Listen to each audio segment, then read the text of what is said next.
Jadi awalnya kita tuh 3 anak muda Sumedang yang kalau pulang ke Sumedang suka kesepian gitu. Ngapain ya kita bikin apa? Terus di kota kita itu sepi banget acara, sepi banget gerakan-gerakan anak muda gitu. Jadi kita berinisiatif waktu itu bikin namanya Bersila di Rumah Kayu. Bersila tuh berbagi saling melengkapi. Nah, di Rumah Kayu itu di rumahku, karena rumah kayu jadi diambilnya Bersila di Rumah Kayu.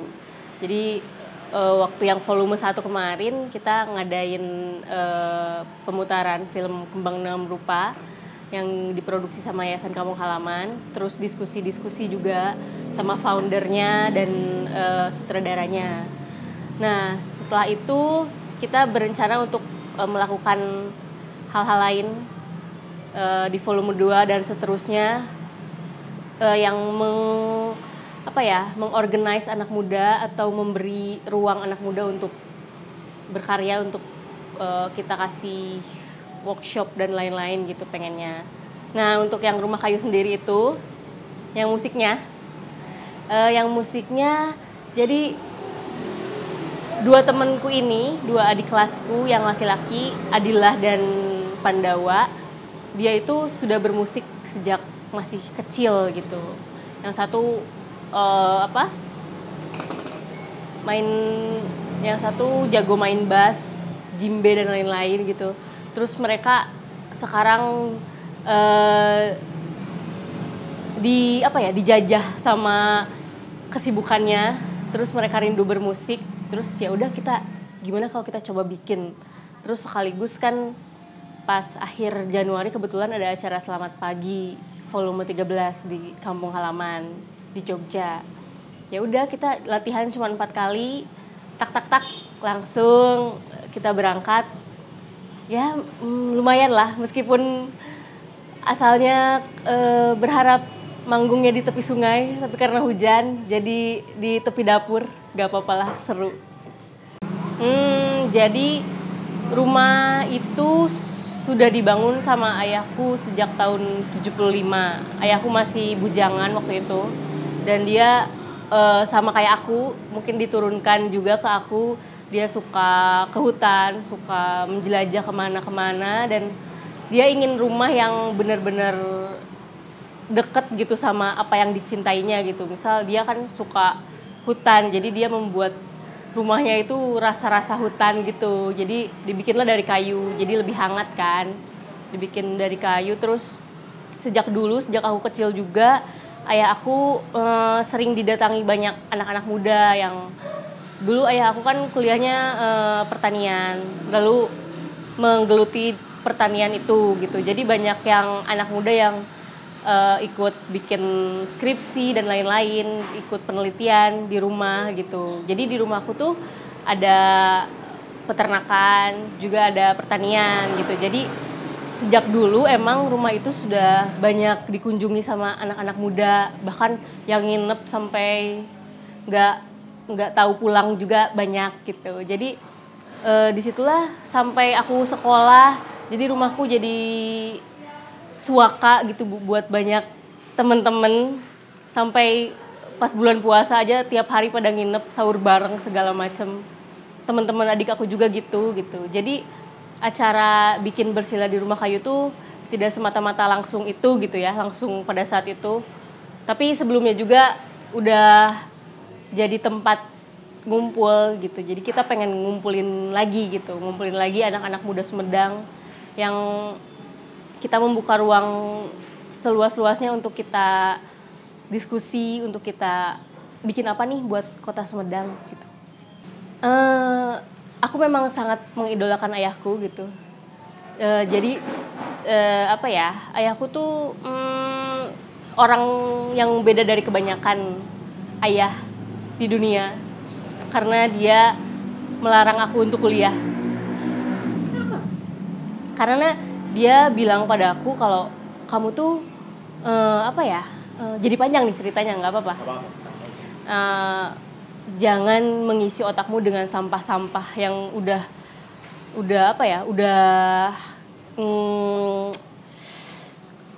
lapuk gitu. Jadi kurikulum tahun berapa, terus sedangkan kita zaman terus maju, tapi kita terus mempelajari kurikulum yang lama, yang lapuk. Terus mending, jadi ayah aku bukan menyarankan tapi menyuruh, kamu mending jalan-jalan. Nanti sama ayah dibiayai mau kemana, tapi sendiri. Kamu di situ akan belajar banyak hal.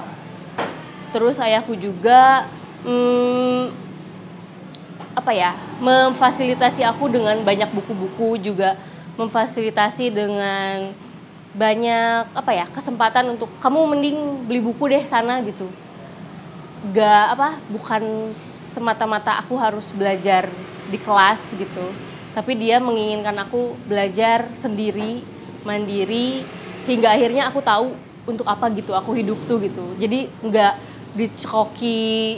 dicekoki oleh omongan-omongan misal dosen atau siapa yang kalau kita menilik lagi pendidikan sekarang kan pada akhirnya kebanyakan memproduksi para pekerja gitu kan. Jadi ayah aku nggak mau aku jadi pekerja untuk orang lain. Ayah aku ingin aku mandiri, ingin aku berdikari, jomblo berdikari. Jadi ya gitu. Ayah aku mengajarkan itu dan sama aku dipegang sampai sekarang gitu, untuk bahwa belajar itu nggak perlu di dalam kelas. Belajar itu dengan bersosialisasi, dengan kita jalan kemana, terus kita berkenalan dengan banyak hal, adat istiadat baru, itu sangat belajar banget buat aku gitu. Aku pengen kuliah, tapi pengennya di luar negeri. Pengennya di luar negeri. Soalnya kan emang kalau di Indonesia kan udah beda ya itunya iklim perkuliahan, iklim gimana ya? Aku dengar dari teman-teman lain juga kebanyakan teori, kebanyakan apa. Sedang kalau misal di luar negeri kan kita bertemu dengan adat istiadat baru, budaya baru, kan itu belajar banget gitu.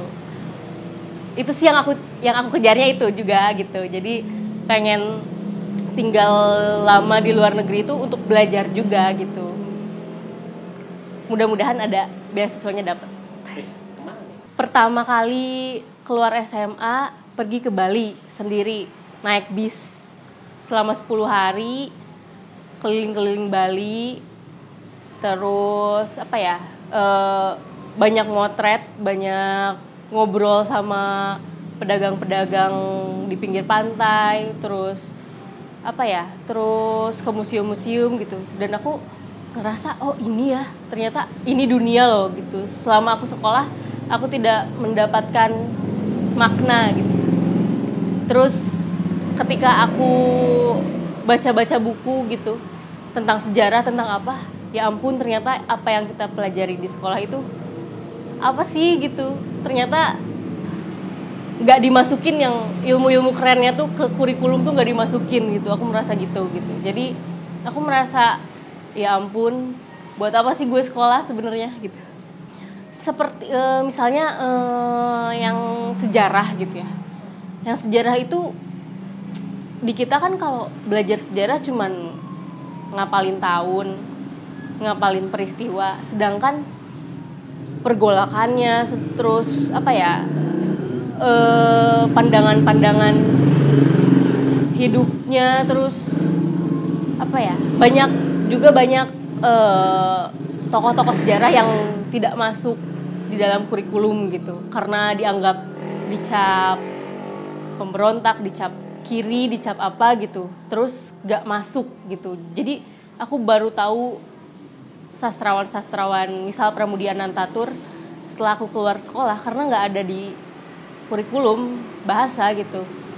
Dan dia tuh seperti kita ketahui kan hampir dapat Nobel sastra gitu. Dan itu nggak masuk di kurikulum, kenapa gitu. Jadi aku merasa ya ampun, kok sekolah formal gini amat gitu. Maksudnya banyak hal yang dihilangkan gitu, banyak hal yang tidak boleh kita pelajari gitu. Kenapa gitu? Dan kebanyakan kita kan hanya jadi robot penghafal di sekolah itu. Bukannya kita menggali kreativitas, kan jarang banget gitu. Jadi harus sesuai kurikulum aja gitu. Pada akhirnya keunikan kita jadi terkubur gitu. Menurut aku sih gitu. Iya, karena ayah aku percaya gitu. Jadi lagi-lagi balik ke ayah gitu, dia percaya kalau aku bisa menjaga diri, kalau aku bisa belajar banyak dari perjalanan itu. Jadi aku juga jadi percaya, meskipun pas awalnya aduh takut gitu, gimana nanti di sana gimana, tapi aku tetap kontekan sama ayah, sama ibu gitu. Gimana perkembangannya di sana, terus kamu kemana aja gitu, tetap kontekan, tetap berhubungan. Jadi ayah aku jadi orangnya kalau ibu aku nelpon dikit aja, udah jangan gitu, nanti dia nggak mandiri gitu. Jadi ayah aku ingin aku benar-benar bisa mandiri, benar-benar bisa menjaga diri aku sendiri gitu, nggak bergantung sama orang lain, pengennya gitu.